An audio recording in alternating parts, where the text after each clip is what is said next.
જય શ્રી કૃષ્ણ. જય શ્રી કૃષ્ણ. આ તમે આખો દી રસોડામાં શું કરતા હોય મને તો એ ખબર નથી પડતી. હવારે બાજરો કર્યો ઈ થઈ ગયો તા દાદા આંબળા લઈ આવ્યા મીરાને બહુ ભાવે ને એટલે હા તો બાકી હાલો અટન કરી હાથે રાખી દઈએ કે તો પછી ખાવા થાય મીરાને ભાવે ને એટલે બરાબર મીઠું નકર ચડાવીને ભરી દેવું નહીં. બરાબર બરાબર કાપા કરી સરસ. એટલે આંબળા બનાવો છો કા? આંબળા શિયાળામાં જ આવે ને શિયાળામાં જ ખાવાના હોય. આંબળામાં તો આ એમની આ બનાવો તો ઈ કઈ રીતે બનશે?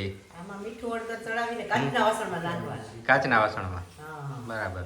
પછી પછી એક દી આમને આમ રાખીને બીજે દિવસે પછી પાણી નાખવાનું. મીઠું હળદર ચડાવી બરાબર અને બેડીને ભરી દેવાના, પછી 2-3 વખત ઉથલાવવાના ને પછી બીજે દિવસે પાણી નાખવાનું તો સરસ થઈ જાય. બરાબર. પછી ઓલું આને શું કહેવાય? આથેલા આંબળા. આથેલા આંબળા મસાલા મીઠા હળદર પછી એમને ઓલો મુરબો ને બને ઈ જુદું, ઈ તો અલગ. ખાંડ વાળું. કોક દી બનાવતા હોય તો આ મીરાને ભાવે એવું બનાવો ને પછી અમને ભાવે એવું તમે બનાવો નહીં. આમળાનો મુખવાસ થાય ને ઈ પછી બનાવવાનું. મીરાથી શરૂઆત કરીએ ને મીરાને બહુ ભાવે, કાંઈ મીરા હાટું દાદા લઈ આવે. ઈ દાદાનું ને મીરાનું બહુ ટ્યુનિંગ છે. ઈ મીરા દાદા હાટું લઈ આવે, દાદા મીરા હાટું લઈ આવે. બસ બસ. મને ઊંચા હોય સમજાય કે ગયું. બહાર આમાં ઊંચા આમાં આમાં આપણી કોઈ કિંમત જ નથી ભાઈ. આંબળા આમ તો જો કે બહુ સારી વસ્તુ છે, વિટામિન સી થી ભરપૂર હોય. આ શિયાળામાં બનાવેલા આંબળા તમે ખાઈ લ્યો ને તો આખું વર્ષ તમારે વિટામિન સી ની જરૂર ન પડે. ખાલી આમ મિક્સ કરીને જ મૂકી દેવાનું. હળદર મીઠું ચડાવી બરાબર. પછી 2-4 દી થાય તો સરસ ખાવા જેવા થઈ જાય. તો આ પછી બગડે નહીં આમ?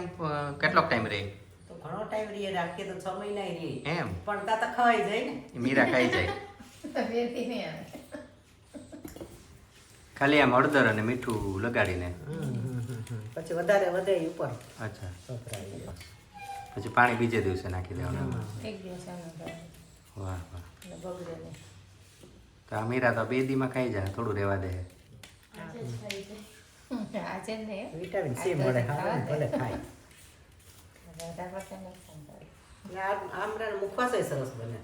બનાવો તો ખાઈએ. હું આમળા તમારે બધામાં વાતું સરસ ઉપયોગ. તમારે અમની વાતું કરવી બધી કે ભાઈ આ બને ને ઓલું બને ને પછી કોક દીક બનાવી દ્યો તો ખબર પડે.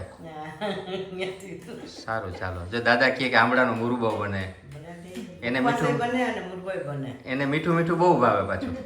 એટલે મુરબા નથી. સરસ. તો તમે તમારું કામ કરો, હું હવે જાઉં ઓફિસે. બાય. જય શ્રી કૃષ્ણ. જય શ્રી કૃષ્ણ.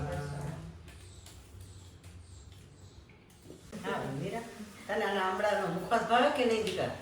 મુખવાસ ય સરસ બને. ચાસણીમાં નાખી હે ને આમાં પીસ બનાવી અને બાફી નાખવાના ને પછી ચાસણી ચડાવીને તડકે મૂકી દેવાની. બહુ સરસ થાય આમળાનું.